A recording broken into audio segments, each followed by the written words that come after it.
Hey there! We just wanted to take a moment to thank each and every one of you who have listened, shared, engaged, and sent us love. It means the world to know that we've had the chance to spread even just a little bit of knowledge, insight, and encouragement to you along your health journeys. If you'd like to support the work we're doing, we've created a Patreon page where you can earn some exciting rewards, because being a part of the HIP team isn't just a hobby, it's a lifestyle. Contributions start as low as $1 a month, with each level offering a number of super fun perks, like monthly bonus episodes, Q&As, a portrait drawn by our own in-house artist, and even personal chats with the Health It's Personal team. We created this podcast so that everyone can have the chance to access informative, inspirational, and insightful stories, and your support is a huge step in us reaching those who need it most. We wish we could give you all a big hug, but hopefully this will suffice, at least until we're allowed to hug again.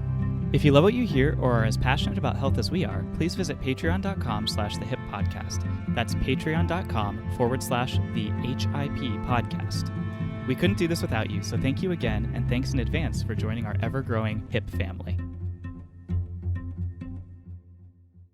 Hello everyone, and welcome to Health It's Personal. This episode is very special because it is the final episode in our nutrition series. We couldn't think of a better way to round out our discussions on nutrition than with Gabriella Deyi. Yep. She's a journalist, mental health advocate, and many other wonderful things, among being reigning Miss Wisconsin USA. She's amazing. She shares her incredible insight on balance, body image, and also how you turn passion into purpose. She also got to share a little bit about her journey through life and all of those things from, being a scientist to being in these pageants and everything in between. So it's a very complex and fascinating journey to follow and learn about. Her journey, and then also where she's headed. She has these incredible initiatives that she backs in her role as Miss Wisconsin USA, but also she's just so passionate about storytelling and sharing people's stories and having a voice in such a unique time in our country's history. Yeah, and she has a gigantic heart. For sure. I really enjoyed how she kind of inspired us in many ways. My favorite part was actually how she stated that she tries her best to focus on what she can do. And that just reminds me of, we're always so focused on what we can't do, but we should try our best to focus more on the things that we can do. And it's really inspiring for me right now because we've recently learned from a few past students in our courses who have done just that very recently, because we try to teach them this, like, don't try to take on the whole world. Look at your role within your communities and what you can do. And they've reached out and either continued the work they started in our courses, or they thought about their roles in their communities and they created new initiatives to make a real difference, specifically related to the Black Lives Matter movement and beyond, which has been really amazing to watch. Yeah, impacting change. Yeah, and something that we've been talking about that I think I wasn't necessarily expecting when we went into this nutrition series, but so many people that we've spoken to have talked about the element of your community, being a part of your community, whether that's eating locally and how that affects your overall well-being. And it's just been this common theme. And then we not only heard that from Gabby, but we also talked about food insecurity and kind of the role that race and socioeconomic climate has in people having access to healthy, available food. Definitely. While we were chatting with her, I was literally jotting down different ideas I had about things that I could be doing this weekend, things that I've been thinking about for a really long time and wanting to get involved in and haven't made the space for it. Just seeing all of the things that she's doing made me want to make more room. Yeah. Something else that really, really made me think was she talks about how painful parts of your life can turn into a passion to serve.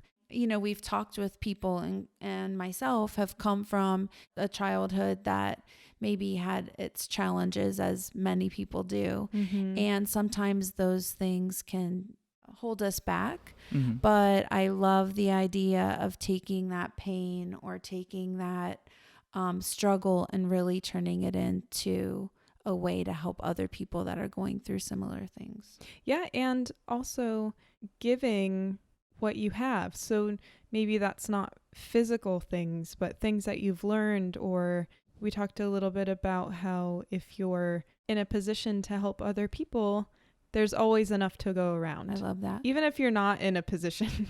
Yeah. Your love and Yeah. generosity, and You can find your way. Find your why, your personal why. I think that's where this podcast comes from a bit. Definitely. What can we do?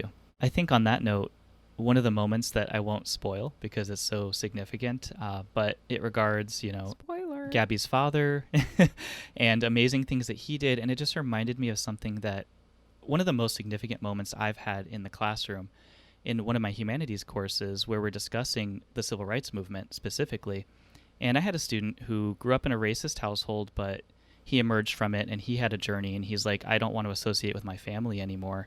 He's been fighting with this his whole life, and he said, how do you think we can fix this? And I had to think for a couple of seconds, but instantly my first reaction was education.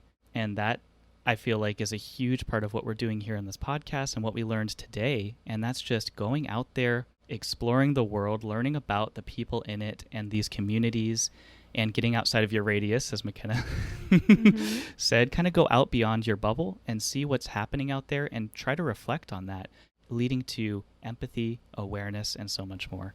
And not higher education necessarily, but emotional and cultural experience in education. Learning about the people that are in your community or just steps outside of your community can open your eyes so much more. Yeah. Michelle Obama's first podcast just came out last week, and she was talking with Barack Obama a bit about how her parents taught her to never assume you know what someone else is going through. Make sure that you get to know the people that you're making assumptions about. That's not exactly what she said, but like the drunk uncle or the person down the road that you might think is strange or whatever, get to know that person so that you know why they are the way they are or what their story is, so that you can be empathetic. One of my favorite quotes that I have written down so that I can see it as often as I can was said by Abraham Lincoln. I actually knew about this quote before I watched the history masterclass. So I'm not like copying, except that I'm copying from the source. Yeah. It was, I don't like that man. I must get to know him better. No, I remember. Yes, I remember that. And I mean, that's a testament to his sense of empathy. He always wanted to understand the root of things and not the surface. But I think that that's been so relevant for me and kind of on my mind over the last several months, especially because almost every time that I think I don't like somebody that I've come into contact with, usually as soon as I get to know them, even if we're not going to be lifelong friends, I respect them and I understand them. And I think that that's something that a lot of people forget about, and that if you do forget about that, it can lead to hate. That actually happened to me when Max was small. I met someone out and about at McKenna's school, and he said something to me that was so off-putting, and I was just taken back by it. And I met him again a year later, and when I saw him, I was like, oh my gosh, it's that guy or whatever. But after getting to know him, he and his wife have become our closest family friends, and we vacation with them. He's been a big part of our children's lives. They're kind and generous and fun and funny. And so that first impression wasn't right at all, but I had a big, reaction to our first meeting. I think the biggest takeaway from this episode is not only Gabby's journey through struggling with nutrition and physical fitness and body image like we all do, but heightened from her pursuit of establishing and reaching this platform that she has now, but also just how we've been seeing people's relationship and often negative relationships with food stem from these bigger issues: food insecurity, body insecurity, common theme of holistic wellness and community is something that's been such a huge part of this series. And so it was so great to talk to her about that. And she's, these are a lot of heavy topics, but she's so fun and funny and smart and inspiring that, I could talk to her about it all day and I wouldn't feel drained. Mm-hmm. No, feel lifted and excited and passionate. Yeah. And it's funny because just like she described her journey of discovering who she was supposed to be as an adult, it's kind of like our journey of let's talk about nutrition, and we got so much more. But we're where we're supposed to be with that conversation. It's so inspirational. I think when it comes to mental health and nutrition and our health journeys, that we all are capable of reaching the point that we want to be at and being the person we want to be. We just have to give ourselves the tools and the faith and the encouragement to do so. So please, everyone, grab a cup of tea and enjoy this episode with Gabriella Deyi. Health is understanding what you need, being informed, finding that balance of mental and physical, building yourself a support system, figuring things out on my own and not letting it hold me back. You do kind of have to advocate for yourself. Because health, it's personal. Well, welcome, Gabby. We're so glad to talk to you. You're a journalist in Madison, Wisconsin, and the reigning Miss Wisconsin USA, which is incredible. Congratulations. Whoop, whoop. You're also a mental health advocate, which is an incredible journey. Would you mind telling us a bit about your path? Yeah, absolutely. Thanks for having me. First of all, McKenna, Sean, and Karen. I'm excited to be here, excited to be a part of the work you three are doing because it's amazing. And I'll tell you, all three definitely did not happen the way I expected them to. Of course. That was a great introduction, but it left out all the dips and curves. I always dreamed of doing what I do now and representing what I do now, but it all happened so unconventionally, and I think that's been the true beauty of it all. I was a chemist, a research scientist before I became a journalist. So cool. The reason I changed is because I knew I wanted to invoke change on the world, but I knew I wasn't doing it in a way I was passionate about. I was great with science, but I always wanted to be a journalist, and it's a dream I didn't chase because of fear. And I knew that if I did it well, it could change the world in the same way I could as a chemist. So I decided to change routes. Interestingly enough, my career started with an unpaid internship. So I was literally the girl who was getting bossed around by everybody. And I just absorbed the environment so much. And it was a dream of mine. And it's something I was very committed to, that I worked my way up to actually doing it. As far as becoming Miss Wisconsin USA, that was 7 years in the making. I competed for 7 years to win a ticket to Miss USA. And on my last try and my last year of eligibility, after moving to Wisconsin for work, because I'm originally from California, I won the state title. Wow. So, so it wasn't overnight. It wasn't at all planned. It was always a dream that I had in my heart. I knew competing in the Miss USA organization was going to allow me to share my story with so many people. And so it was a goal that I chased after. I was always in awe of the women competing, and I never dreamed I would be one of them, but here I am, and I'm so grateful for that. The combination of trying incredibly hard to hide the illnesses of both my brother and my mother for a large majority of my life. My brother struggles with depression, and my mother struggles with bipolar disorder. They are both diagnosed. Telling those stories of others on my job as a journalist helped me gain the confidence to fully open up about the reality my family and I faced with mental health. In addition to the gift of being a title holder in the USA system and being able to stand for and not only represent your state, but represent things that are close to your heart, open the doors for me to become an educator and ambassador for Mental Health of America in Wisconsin. That's amazing. All that combined is how you came up with that great introduction for me. Aw.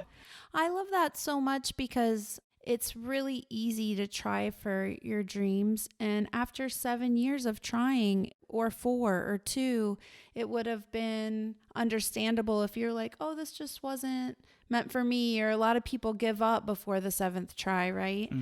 Oh, so many people told me I was crazy. Yeah. The amount of naysayers, and even myself at times, that I just kept thinking, why am I doing this? I knew the dream was put into my heart by the universe for a reason. There was a reason why I kept being attracted to Yeah. this. And also it helped me grow. The process was helping me grow I was becoming better and better every year, even though I wasn't winning. I was morphing into this woman that I've always wanted to be. Yeah. So there was a benefit to even losing all of those years, quote unquote, losing.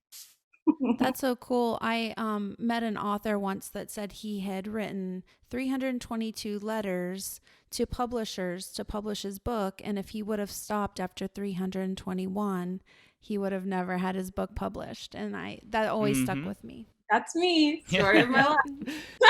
On that note, most amazing stories have challenges and growth. And you have met some amazing women and lifelong friends through that whole process you just described to us. So what do you love about pageants, and what has pageant life been like for you? Well, the thing I love the most about pageants is really rooted in a part of my life that felt broken. Mm. I mentioned earlier that my mother has bipolar disorder and still struggles with that. And Yeah. as a result, I have never had the very close relationship many daughters have with their first female role model, which is their mother. And pageants filled that hole for me. You know, the women I met competing all the years that I tried to win, and the women I continue to meet on my journey to Miss USA have changed my life in some way. Each of them became a female role model for me to mold myself after, so much so that I'm not rooted anymore in the intense pain that I experienced growing up as a result of my mother's illness. That illness overtook the bond we might have had it not been there, had it not been a roadblock, had it not been a pothole. Yeah. So I always tell young women I meet that even if I never won my state title, I would have not felt as though I lost anything, because I gained what I never had through the women I met competing. The main reason I tell women to compete if they are ever hesitating on making that decision, because pageant life for me has helped me turn the painful parts of my life into a passion to serve. I think when you serve others by inspiring them with your story, the good and the bad, it is something that serendipitously just ends up serving you for your entire life. And that's been my experience. Mm-hmm. Yeah. Yes, absolutely. Yeah, we talked to so many people who are kind of going through similar, not quite the exact same journey, but the good and the bad, right? It all comes together as a package, and we have to embrace all of that. And it's really great to see that even if you're not winning, you're growing and you're experiencing so many amazing things throughout the entire process. That's wonderful. Pageants such as Miss USA, as well as the contestants, have such an impact globally. What's exciting about a platform such as this for you? Oh, these questions. These are top 5 questions at Miss USA, you guys. Oh, yeah. Our new calling. The best part for me about the Miss USA and the Miss Universe pageants, which all fall under the umbrella of the Miss Universe organization, is that, you know, at every level, locally, nationally, and internationally, we are encouraged to be more than just beautiful. Mm-hmm. You cannot rest on just your looks in this system, which is also something I believe people looking in from the outside can sometimes assume about the system. You are encouraged to use your beauty in a way that changes the world you live in. Makes the world more beautiful. Right. Like you can't just be beautiful with no purpose behind it. Every winner and every contestant at every level really brings to the table, I think, a unique package that affects change in every aspect of the world they're involved in and beyond. Your beauty has to come with a purpose, and that is why I'm so proud to be a part of this system. You truly are a part of a movement when you compete in MUO, because their mission is to renovate the meaning of beauty and make sure that women know that confidence in who you are, what you stand for, and the change you create is what beauty is, not solely your confidence in what you look like on the outside. I love that. Yeah, that's really lovely. And you're right. I think a lot of people who don't know enough about the organization or about the really strong, incredible women who are involved in it could make assumptions. Absolutely. And I love that you've been able to meet so many of them through this. Yeah, and being an example of that. It always saddens me when people do not know the powerful women that lie in pageantry, whether they are competing or even working in the industry, like my directors and the president of the organization and the women behind. Even just the way the stage is set up are so powerful in what they do. So artistic, like all these different facets coming together, and it's all just there to uplift women. So it's amazing to be a part of that. I love that. Is that a lot of pressure for you? Or is it more exciting to be able to have that voice now? It's inspiring because as a little girl, I looked up to the women that competed in this system. To now be considered one of those women and to keep breaking those barriers by being one of those women, it's just inspiring. It's motivating to get up every morning because you have little girls that are really going to be shaped by the way that you take on the world. Yeah. Yeah. Absolutely. I know we're all just pausing. Like you're making me rethink my day. We're like, yes. Yeah. Absorb, digest. John too. Yeah. John's like, maybe I should do beauty pageant. Yeah. He could. Thanks. Someone who has this position and wanting to inspire the next generation, I know a lot of women are struggling with body image and that pageants and a career in television and people looking in on you and social media. And I wondered how that's kind of impacted you at all in and out of this industry.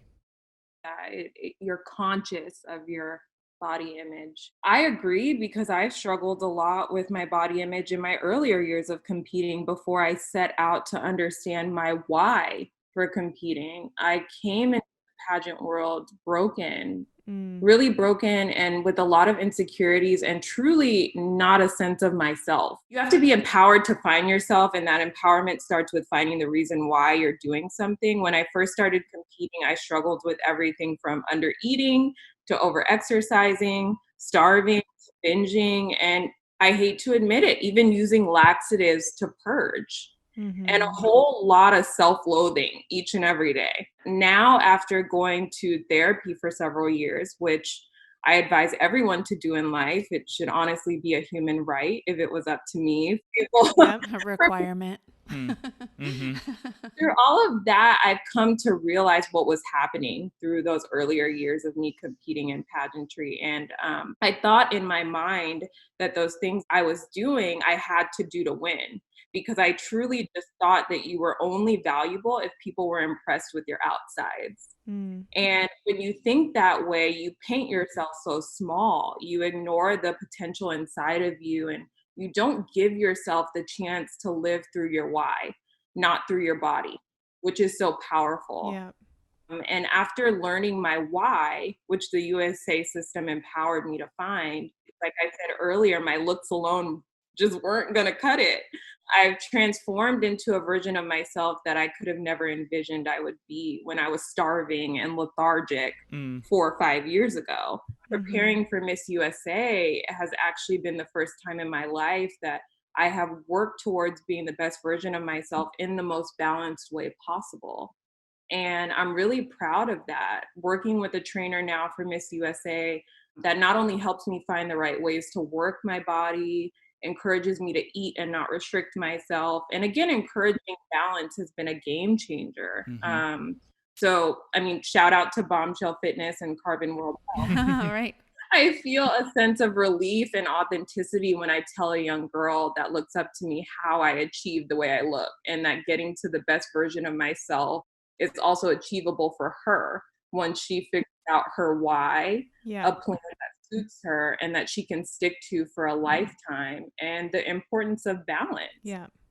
Finding my passion for storytelling with journalism has impacted me positively in the same way that my journey through pageants have. I love what I do every day, and so I treat my body better so that I can do that to the best of my ability. I think that if I did pageants or storytelling on TV just to be seen, I would treat my body in a way that was only according to the way others wanted to see it. Yes. Yeah. Two things about that is, one, I love that you're saying that it was a journey for you, that while it was challenging that you had to go through that. I think a lot of times we compare our chapter 1 to someone else's chapter 27. You had to get where you're going, but you let young women know that it just didn't happen from the beginning, Yeah. And then the other thing, like as a mom, a lot of my friends right now, really strong, amazing women, have really strong, amazing young women as their daughters, and they're in their late teens and early 20s.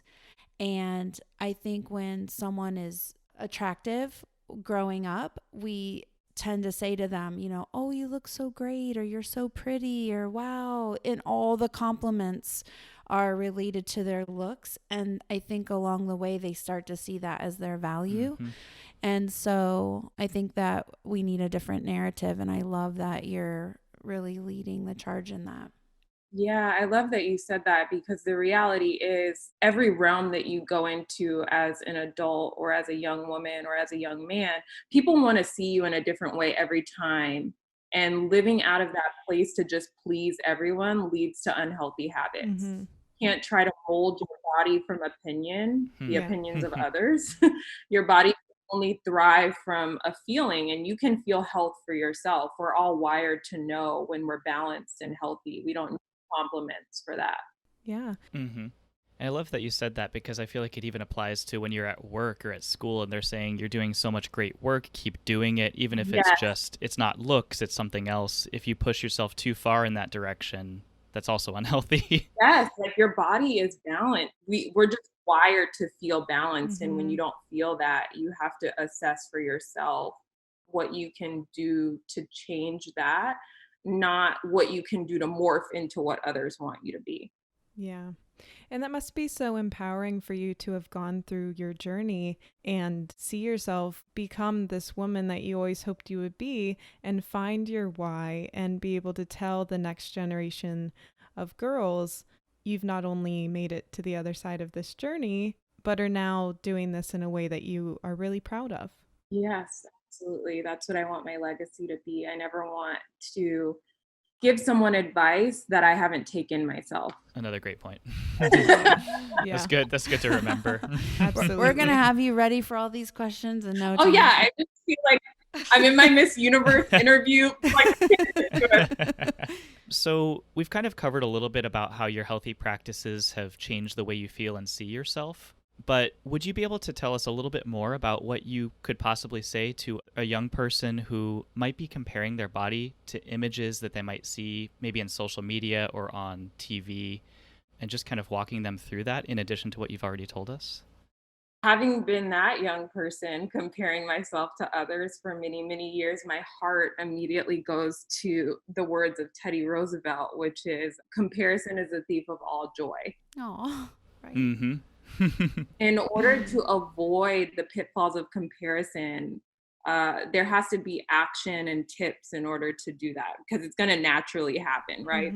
You have to put yourself in the right lane to avoid it. So I'll start off with the first action step. Okay. The first one I would say is, when you find yourself falling away from that feeling of gratitude for who you are, is to check your social media for profiles that don't make you feel good.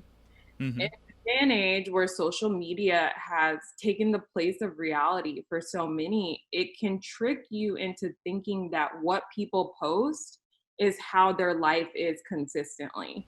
So Instagram and platforms of the like are only highlight reels of someone's life. Yep.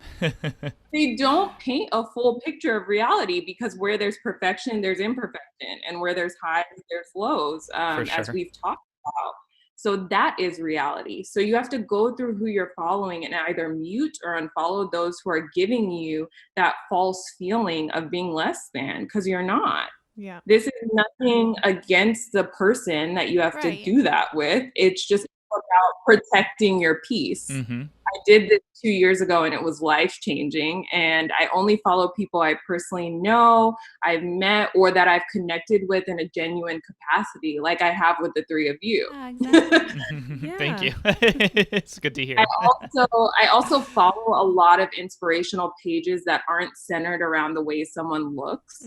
So it helps me fill my social platform space with reality and inspiration instead of images that call me to constantly question the validity and greatness of who I am. Yeah. The second thing is I don't scroll mindlessly on Instagram. This Brilliant. is a habit I see.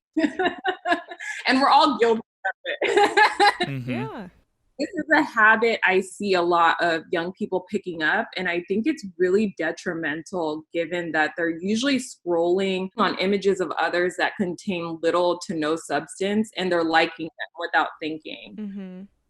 That habit is going to lead to a lot of the world reducing people and thoughts to an image, not to mention the negative side effects that it has on your attention span. And we're already seeing that. There's so many studies that show that people who spend long periods of time on social media and not in reality are experiencing higher rates of depression, less ability to focus, lower rates of critical thinking, lack of social skills, etc. The list goes on. So scrolling mindlessly, especially if your platform is filled with those you don't know and little to no realistic or inspiring messages, doesn't help with the relieving the urge to compare yourself to others.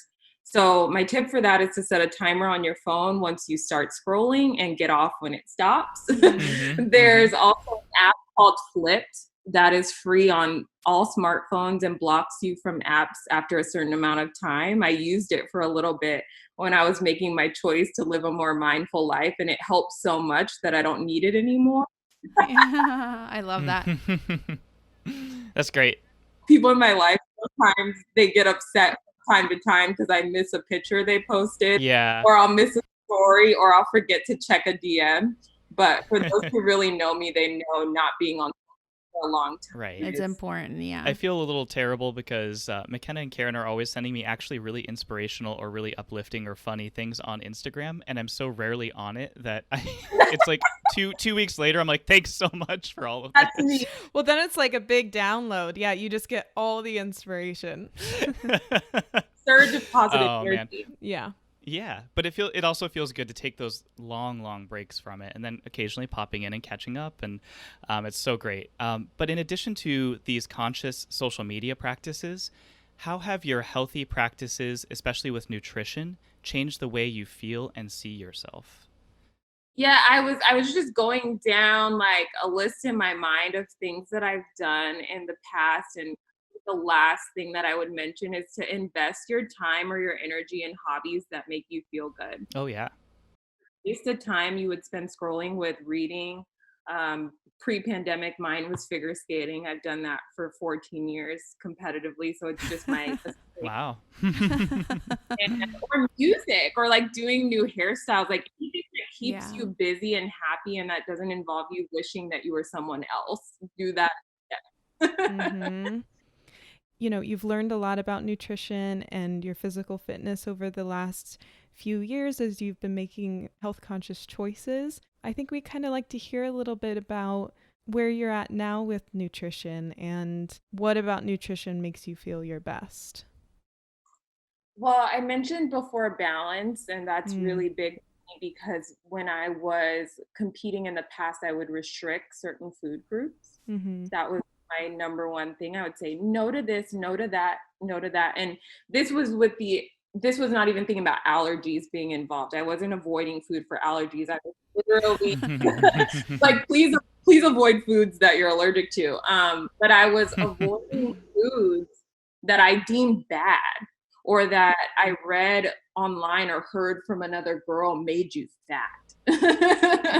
And these are not things that you should be dictating your nutrition by. You should be dictating your nutrition by things that obviously are whole and that are healthy and that make you feel good, and taking them in balance. So Now, when I wake up in the morning, yes, I follow a plan for Miss USA, but I also make sure that I'm mindfully eating. So I'm not going to force myself to eat, and I'm also not going to restrict myself from eating. I'm going to eat breakfast when I'm hungry. I stop when I'm done. Brilliant. I eat lunch when I'm hungry, stop when I'm done. I'm not filling voids of other things in my life with my nutrition. My nutrition is for fuel, and it's to help my body do all the things that I love to do.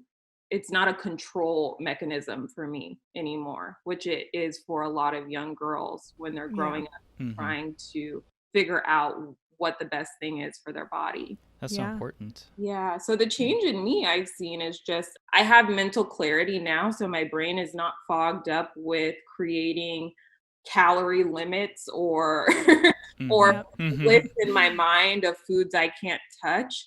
I feel a lot more free around people to be who I am because food is not the center of my universe in my mind. And I also have more energy to do things. I mentioned I was really lethargic in the past, and that was because I was not eating enough. I was not taking in the vitamins that my body needed. And I was also punishing myself for eating through over exercising and purging. So you need your mind and you need your body to be freed up to do life. Definitely. And I wasn't doing that. So now that I'm doing that, I just find myself much more happier and in a place of contentment with gratitude for where I am and where I'm going. That's so great. We should eat when we need that energy, when we're hungry to keep going, to feel balanced. But do you ever kind of have those moments where you just want to eat something that's a treat or just to enjoy the experience? And how would you navigate that with all of that in mind? Yes, absolutely. It's important, right? Do you ever have a treat? Yeah. Please say yes. Yes, absolutely. I'm still human, even though I'm going to Miss USA. Yeah. And when I have those moments, the lesson that I've learned, and this was actually from therapy, this wasn't from a nutritionist, I learned to ask myself why I wanted that treat. And if it was for any other reason other than a positive one, then I needed to address the reason why I wanted it. That's brilliant. My weakness is cake. So I love cake. Tres leches is my favorite. If anybody would like to anonymously deliver that to my door. But when I want that, a majority of the time, I would say 80% of the time I want that because I'm fueling my body with all the good stuff.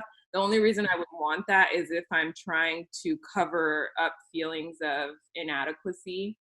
Maybe I'm feeling lonely because my family is really far away from me right now. Maybe I'm questioning the future of my career. So these are all things that have nothing to do with cake. Right.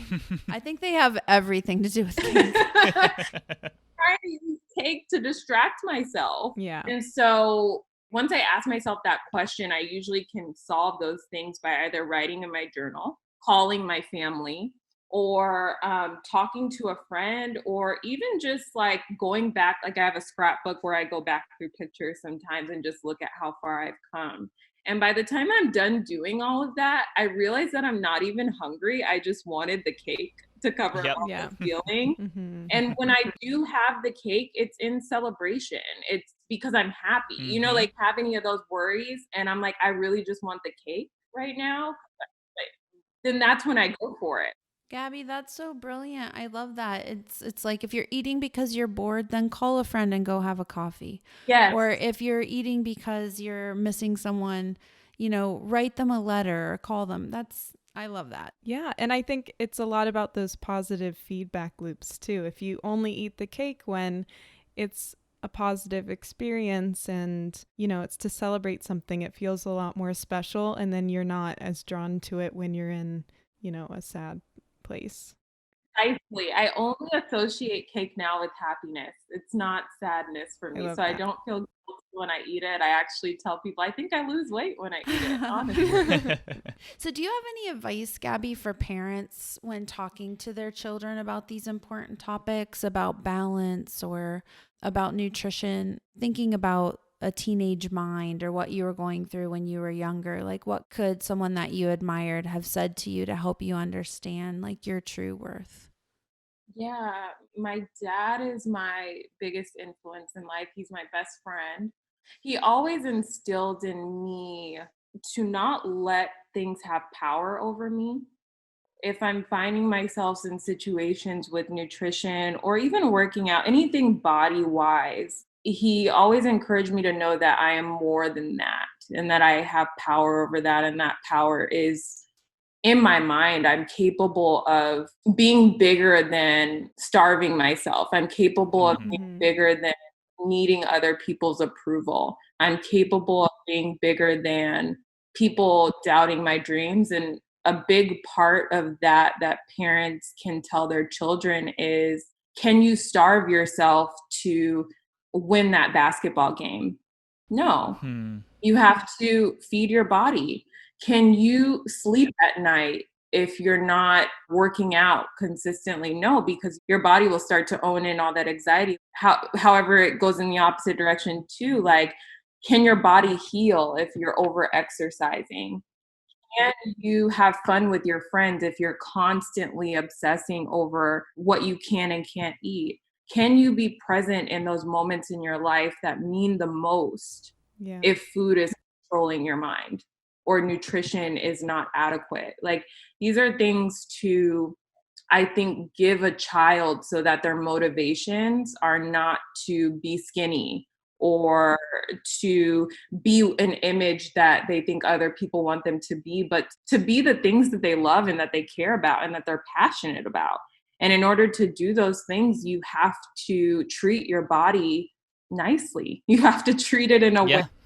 I know no other word. You have to treat it with respect and be kind to it in order for you to accomplish all these things that you care about so much. And we have to set those examples too, right? Right. Yeah. Right. Yep. We have a big problem in this society with one's ability to access healthy food. Do you mind talking a bit about how you think this impacts young people's ability to have that balance?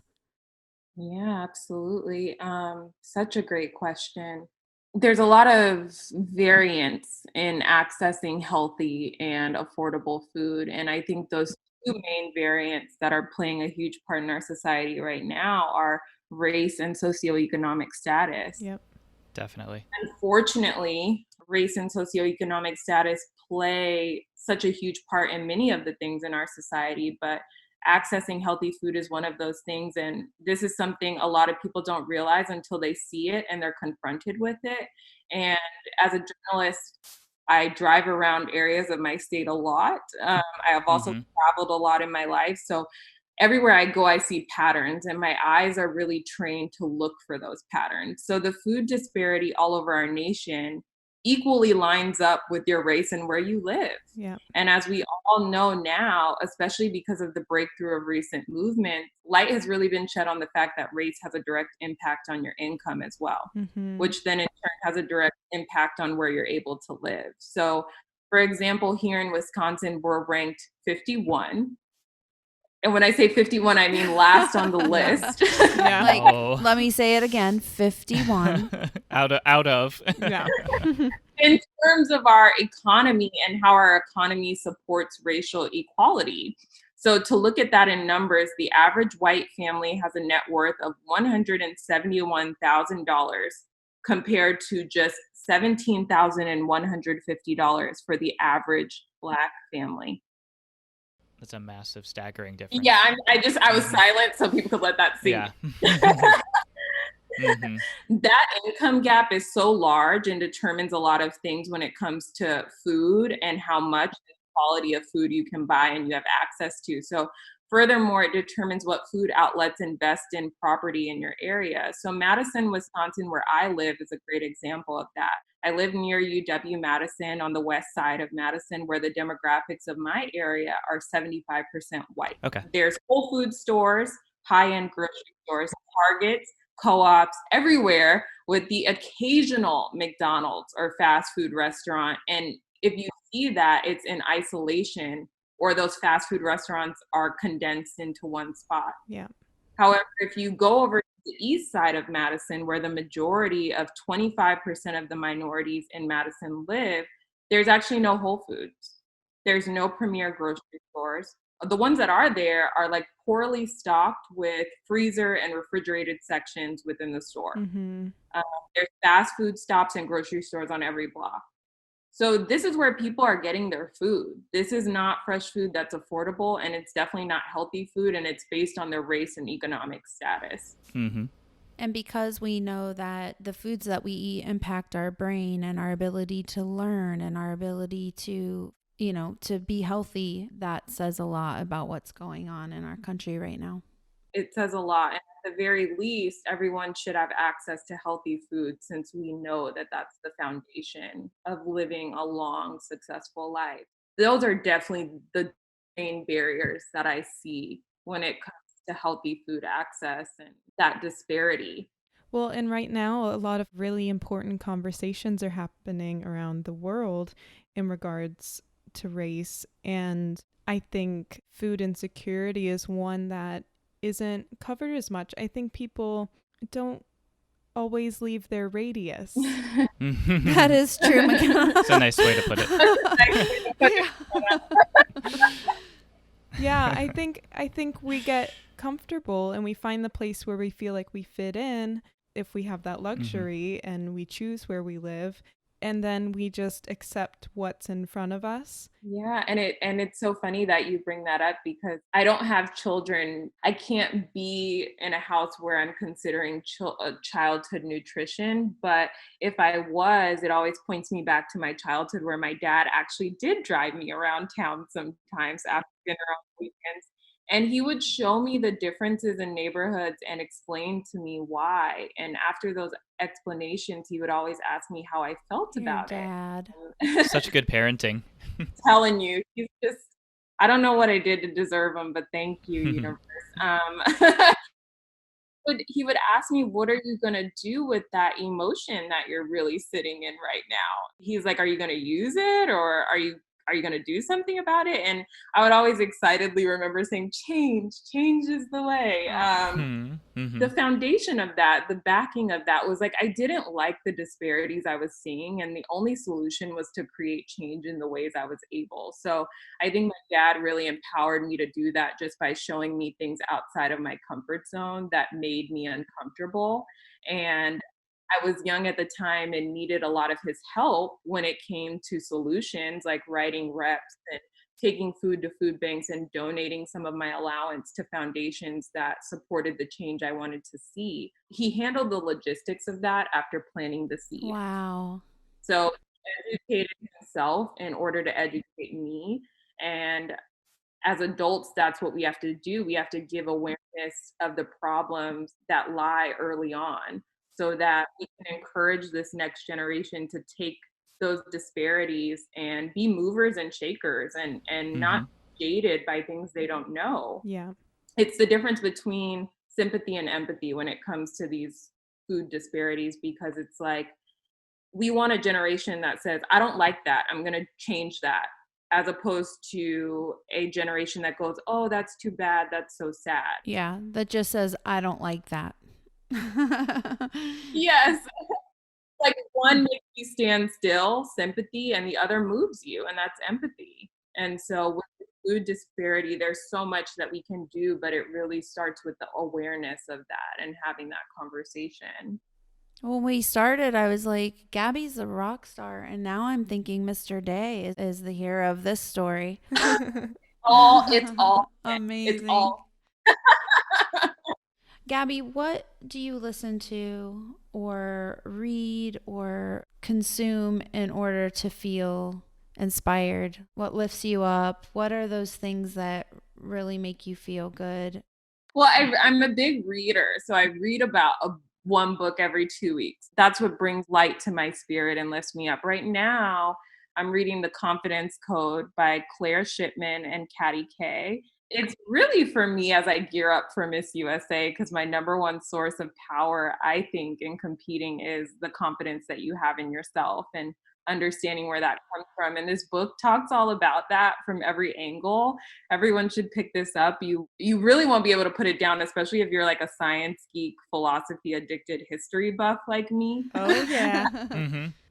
I also rely really heavily on my devotional every morning to start my day. It centers me in my spirituality, and that's incredibly important to me. So right now I'm reading Jesus is Calling by Sarah Young, and music is a great uplifter for me. So Definitely.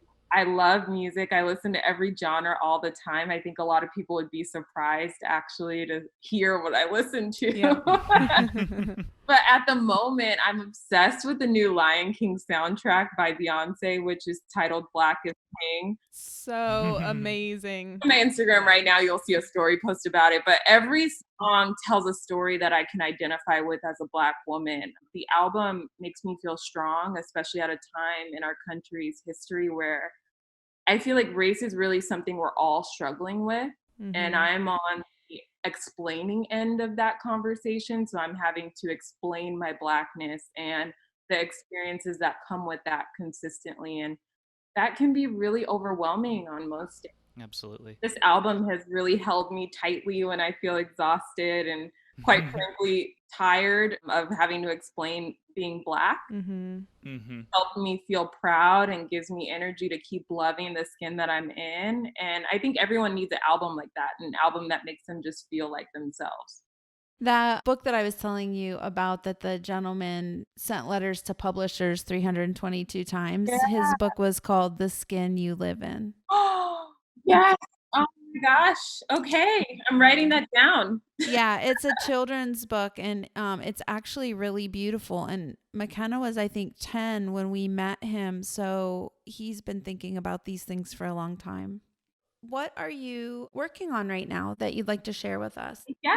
So right now I'm working on taking my curiosity and my storytelling to organizations that need them the most in these times. And alongside my daily work, I work with a nonprofit called We Excel. So they highlight issues that need light and give voices to those that really just need representation to be heard. I also mentor youth in media and help them find opportunities where they are so that they can use their passion for a purpose. Oh, great. Working with Mental Health of America has been a light, as it has been my healing as well.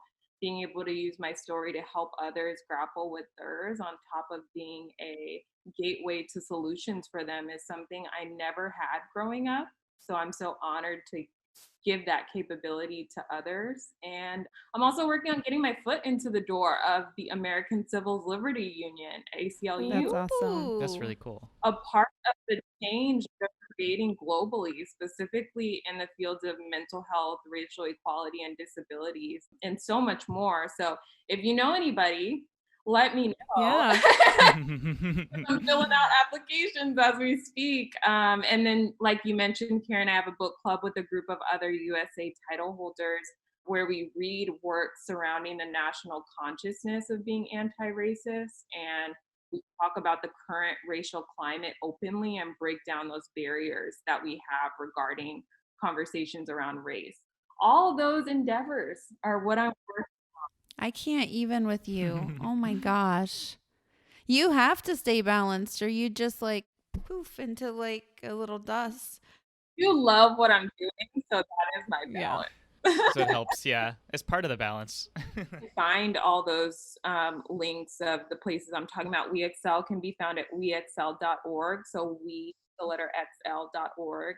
You can find MHA, Mental Health of America, at mhanational.org. You can volunteer with the ACLU by going to aclu.org. And you can find more information about my book club on my title holder page and personal page, which I'll make sure I plug at the end of this episode, if it ever ends, because I don't want it to end. I know. Oh, yeah. We love talking to you so much. It's so amazing. I know. Well, please, would you share just a tiny bit more of information with us about Miss USA and how we can follow you to Miss Universe? Oh, that's positive thinking of you to think, Oh yeah, we got to put it out into the universe. That's how things happen.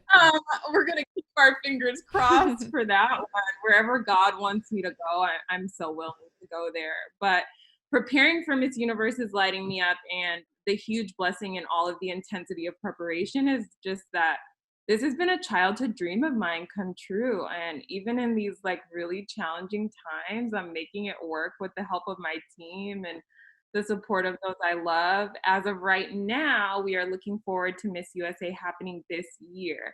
So the organization is just making sure that it can be done safely. And as soon as the safety of everyone is guaranteed, there will be a formal announcement of the date and the place. But safety is first in the mind of MUO. So they're not trying to put a date on anything until they know for sure that everyone there can go and COVID will not affect anyone. That's great. In the meantime, everyone can go check out the profiles and headshots of all the contestants for 2020 in missusa.com in their URL bar, and then clicking the Meet the Contestants tab. And after checking us all out, you can bookmark that page so you can get back to it when they do make a formal date and location announcement or any other details that may come up. You can also follow my title holder page on Instagram, which is at Miss WI USA, my production company page, which is at USA State Pageants, and my personal page,